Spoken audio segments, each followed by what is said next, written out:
আজি 10 আগষ্ট 2024 ইং চেনিমাৰী তৃতীয় খণ্ড পানী যোগান আঁচনিত জনস্বাস্থ্য কাৰ্যকৰী বিভাগ গোৱালপাৰা সংমণ্ডল আৰু জিলা পানী আৰু অনাময় কমিটিৰ উদ্যোগত এখন জল সচেতনতা অভিযান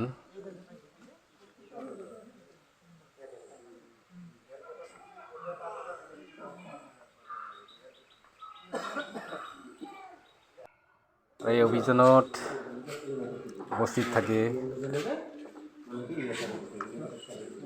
মতিয়া চক্ৰ বিষয়া মাননীয়া শ্ৰীযুতা মাইনশ্ৰী বড়ো ডাঙৰীয়ানীয়ে